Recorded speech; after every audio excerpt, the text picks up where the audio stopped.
ഡാ നിനക്ക് ഈ ചൂട് പോരാ അല്ലേ? എന്നെ പിന്നെയും ചൂടാക്കി എന്റെ മൂലം നിനക്ക് പൊള്ളിക്കണമല്ലോ മാൻ. നിനക്ക് എന്ത് സുഖമാടാ കിട്ടുന്ന സൈക്കോ. എന്നെ കണ്ടോ? ഒന്ന് ഉറങ്ങിയിട്ട് എത്ര നാളായിന്നറിയോ? പുല്ല്. നിനക്കൊക്കെ തിന്നാനും കുളിക്കാനും ഉറങ്ങാനും എല്ലാം ഞാൻ വേണം. എന്നെ ഒന്ന് ക്ലീൻ ചെയ്യ്. പിന്നെ ലെവൻ നിന്നെ തന്നെ. ഈ വിദേശ പര്യടനം ഇന്നത്തോടെ നിർത്തിക്കോ, ഇല്ലെങ്കിൽ ഞാൻ പൊട്ടിത്തെറിക്കും. നോക്കിക്കോ. എന്നെ എന്തിനാണാവോ വാങ്ങിച്ചിവിടെ വെച്ചിരിക്കുന്നത്? ഗസ്റ്റ് വരുമ്പോ എടുക്കാന്ന് പറഞ്ഞിട്ട് വർഷം 5 ആയി. ആ പഴയ പ്ലേറ്റുകൾക്കൊക്കെ ദിവസവും കുളിയും നനയും ഉണ്ടല്ലോ എന്ന് ഓർക്കുമ്പോ എനിക്ക് അസൂയ തോന്നുന്നു.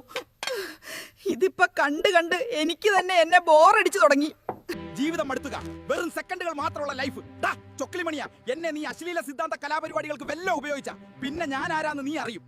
എടി കുരുത്തം കെട്ടവളെ, എന്തു ആടിയത്? ശ്വാസം മുട്ടുന്നു. കഴിഞ്ഞ ആഴ്ചയാണ് എന്റെ ഒരു പല്ല് പോയത്. ഇങ്ങനത്തെ ജട പിടിച്ച മുടിയിൽ എന്നെ ഇട്ട് വലിച്ചാൽ ഞാൻ എന്ത് ചെയ്യും? എന്നെ കൊണ്ട് വയ്യ.